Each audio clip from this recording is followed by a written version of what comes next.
Jika diperhatikan, semua spanduk warung tenda pecel lele hampir mirip. Ciri khas warna antara satu sama lain didominasi warna-warna cerah alias gonjreng yang tentunya ditujukan untuk menarik perhatian calon pelanggan. Sebenarnya, dari mana spanduk itu berasal?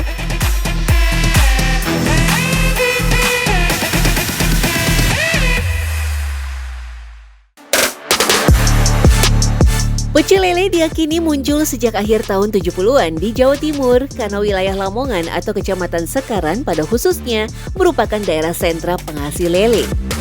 Pecel lele mulai merebak tahun 80-an di ibu kota dengan spanduk yang melegenda ketika warga desa Siman dan Ngayung merantau ke Jakarta dan mulai menjual menu pecel lele. Namun tidak ada catatan pasti siapa pembuat spanduk pecel lele pertama kali. Gambar di spanduk pun dinilai asal jadi, karena sepertinya hanya berfokus pada tulisannya saja. Lambat laun penjual lalu mengenal desain spanduk.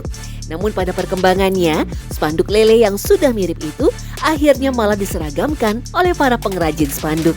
Selain itu, masih langkanya jumlah pengrajin spanduk membuat lukisan pecel lele menjadi sangat mirip satu dengan lainnya. Alumni sekolahan yang notabene itu hobinya melukis. Nah, terus yang kedua, pengrajin spanduk itu masih langka. Jadi bisa jadi penjual pecel lele itu bisa 1000, pengrajinnya itu baru 1. Nah, jadi 1000 orang itu larinya itu ke satu pengrajin. Makanya seolah-olah itu selaras. Jika kita perhatikan, spanduk pecel lele memiliki ciri menggunakan warna terang dan menyala. Terdiri dari paduan warna hijau, oranye, kuning, dan tentunya merah tak ketinggalan. Pemilihan warna ini bukan tanpa alasan. Sebuah spanduk di warung tenda tentunya harus bisa memikat perhatian orang yang lewat, baik berjalan kaki atau menumpang kendaraan. Nah, kalau misalkan kok catnya itu menggunakan cat-cat yang standar, pencahayaannya kurang. Contoh misalkan kita naik mobil dengan kecepatan 40 km per jam. Nggak tahu kalau di sana itu ada lele atau enggak. Nah, dengan kondisi spanduk ngejreng begitu, dari jarak tertentu udah kelihatan. Nah, disitulah daya tariknya, Mas. Spanduk pecel lele khas Lamongan biasa dibuat dari kain berbahan serat katun dan polister. Jenis kain inilah yang membuat spanduk berkarakter kuat, tidak mudah kusut dan tahan lama. Saat malam hari, tulisan pada spanduk akan lebih mudah terbaca jika terkena sorot lampu kendaraan. Lampu yang di dalam warung itu terlalu redup, mungkin tampilan dari luar itu sangat gelap. Nah, makanya di samping catnya itu menggunakan cat stabilo, lampu di dalam spanduk itu juga seharusnya semestinya itu harus lebih terang. Jadi biar cahaya itu bisa nembus warna dasar ini. Jadi semuanya warna itu bisa keluar semua.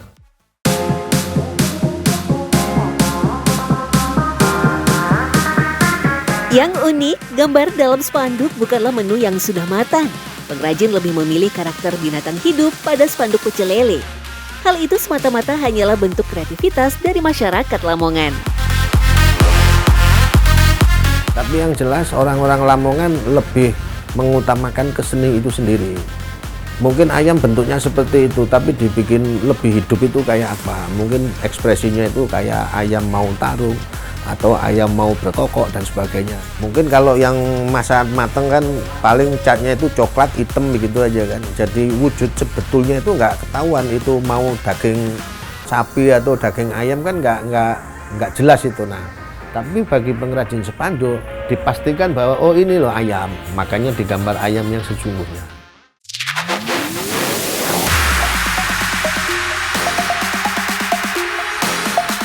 Memang seni tak memandang kondisi, tak hanya menghiasi spanduk pecel lele, goresan seni juga terpampang nyata menghiasi bak-bak truk ini. Ya, tanpa kanvas ataupun media lukis lainnya, bagian belakang bodi bak truk menjadi tumpahan ide dan kreativitas para supirnya. Dari kalimat motivasi hingga lukisan yang erat dengan kisah sang supir. Terkadang lukisan itu berupa sosok wanita cantik dengan kalimat yang menghibur, atau hanya kutipan lucu yang menggelitik dari nasihat, pantun, bahkan kalimat satir.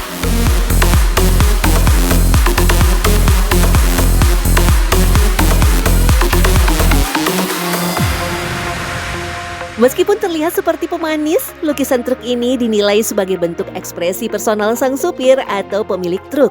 Tak ada yang tahu persis kapan pertama kali truk-truk pengangkut barang ini menjadi wadah curahan hati para supir.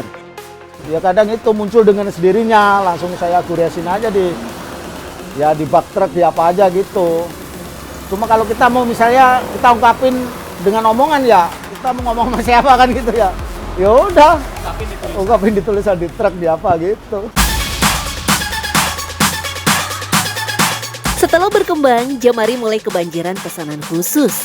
Saat itu gambar yang paling banyak diminati adalah sosok perempuan disertai kata-kata yang bermakna doa mengharap kebaikan. Ya mungkin dia lagi jatuh cinta apa gimana itu Mas ya, jatuh cinta sama seorang perempuan ya kan. Lah mungkin namanya supir-supir kan narik terus Mas ya, jarang ketemu gitu. Nah mungkin itu salah satunya, obat kangen. Tak jarang, para supir juga meminta lukisan keluarga di bak truk miliknya untuk menambah semangat mencari nafkah. Itu sengaja dikasih gambar anaknya, biar nanti kita lah saat di jalan kita ingat sama keluarga.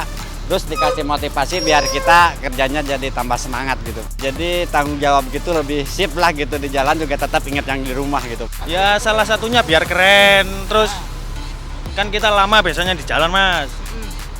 Ngelihat ini kan udah ngilangin kangen lah. Lukisan tokoh-tokoh mistis pun banyak dipesan oleh pemilik truk.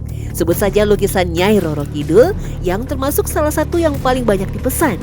Tak hanya sebagai penghias semata, konon sang pemilik truk menganggap lukisan itu bersifat sakral dan keramat. Dia meminta bikinin saya Kanjeng Ratu. Ya udah, sebisa mungkin saya juga melukis gitu, biar nggak ada contoh. Itu dari hayalan saya juga. Tapi ya anehnya pernah ketemu Mas. Dari hayalan saya tadi melukis Kanjeng Ratu. Cocok di dia. Dia pernah nemuin itu katanya. Saya juga cuma hayalan aja, imajinasi. Ketemu. Memang terlihat mudah melihat Jumari Jamari mengayunkan semprotan catnya ke media seadanya. Namun sudah menjadi rahasia umum untuk membuat sebuah lukisan airbrush, selain jiwa seni yang tinggi, diperlukan kemampuan dan teknik khusus.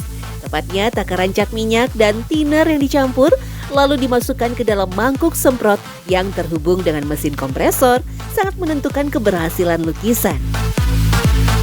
Setiap semprotan pun harus terukur demi hasil yang maksimal. Jamari mematok harga yang bervariasi untuk lukisannya, dari ratusan ribu hingga jutaan rupiah. Semua tergantung jenis gambar, tingkat kesulitan, dan besar kecilnya media yang digunakan.